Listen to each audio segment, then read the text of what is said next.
Nos dias de hoje, muito do que aconteceu e do que acontece é atribuído a eles. Manipulação e poder,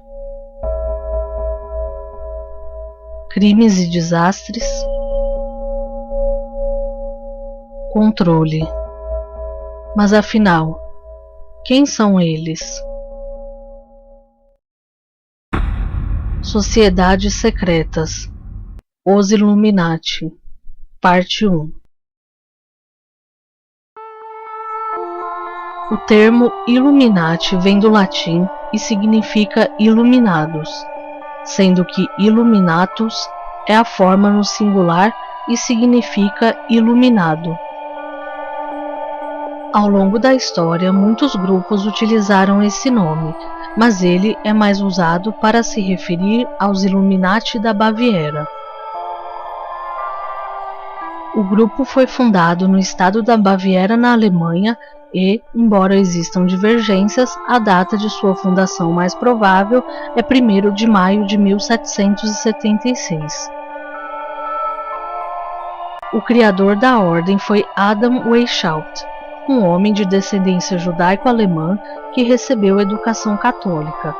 Embora tenha sido professor de direito canônico, Adam teve um envolvimento com a doutrina esotérica que fez com que fosse expulso do seu cargo de professor.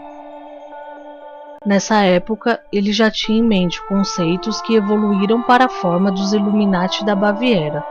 No entanto, a sua primeira intenção não era formar uma sociedade secreta, e sim encontrar um grupo que estivesse pronto para servir a esse propósito.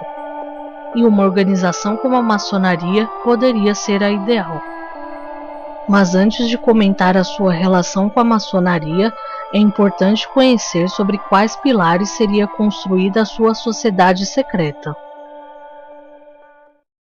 Numa época dominada pela Igreja Católica e pela aristocracia, Adam Weishaupt queria estabelecer uma nova ordem mundial, representada pelo conceito da abolição de todos os governos monárquicos e de toda a religião.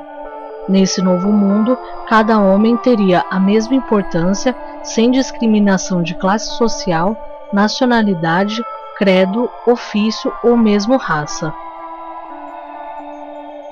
Todo esse ideal pode até parecer nobre em algum sentido. No entanto, para atingir seus objetivos, primeiro seria necessário destruir a velha ordem. Uma anotação pessoal de Adam, que se nomeou dentro da ordem como gladiador Espartaco, ilustra bem quando ele diz: temos de destruir tudo, cegamente, tendo um só pensamento, o mais possível e o mais rapidamente possível. É dito que Adam chegou a dizer que para atingir seus objetivos valia tudo, que os fins justificam os meios.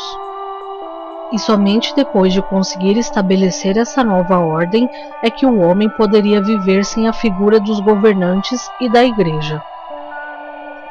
Pois bem, depois de ter sido iniciado na maçonaria, Adam encontrou um ambiente propício para iniciar a sua própria ordem.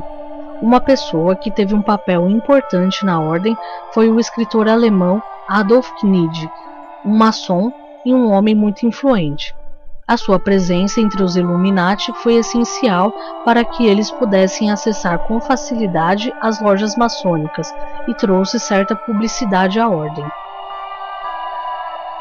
O grupo formado por ele inicialmente chamava-se Sociedade dos Mais Perfeitos. Logo foi mudado para Antigos e Iluminados Profetas da Baviera, mas eram conhecidos informalmente como Illuminati. A hierarquia original da ordem ainda é muito discutida, mas sabe-se que ela foi feita de forma que os mestres tinham poder absoluto, e só quem ocupava os maiores graus é que conheciam os planos em seus mínimos detalhes. Os membros eram recrutados entre maçons e ex-maçons.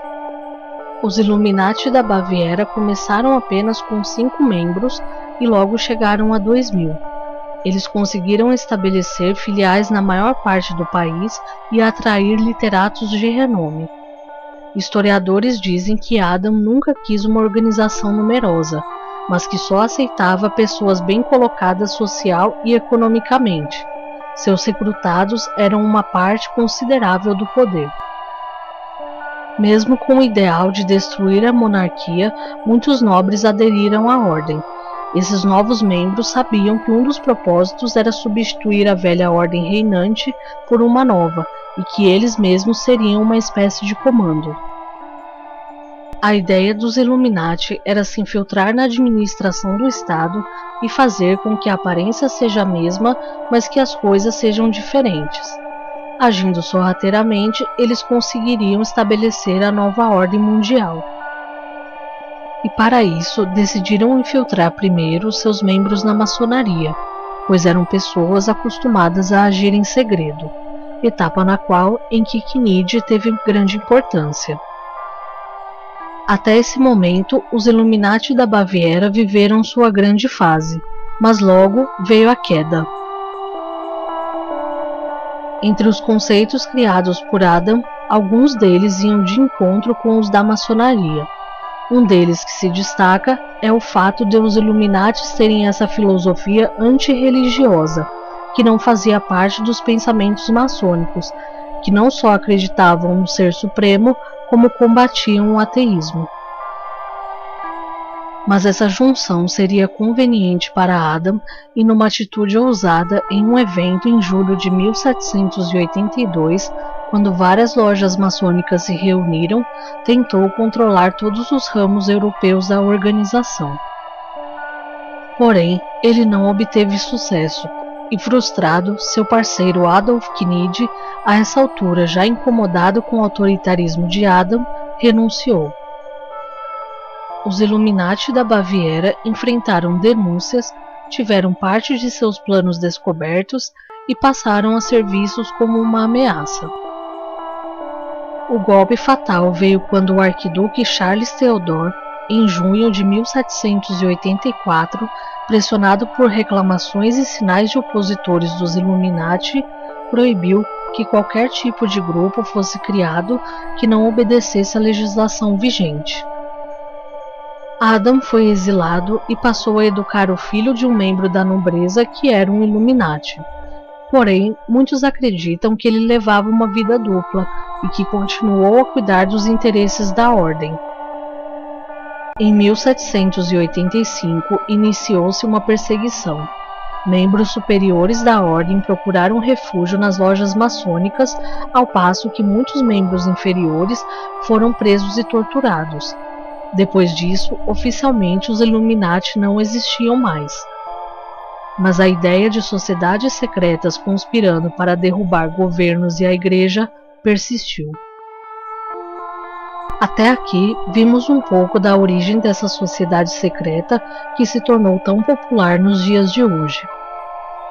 Na próxima parte, conheceremos mais sobre supostos envolvimentos dos Illuminati com pessoas, eventos históricos e famílias importantes.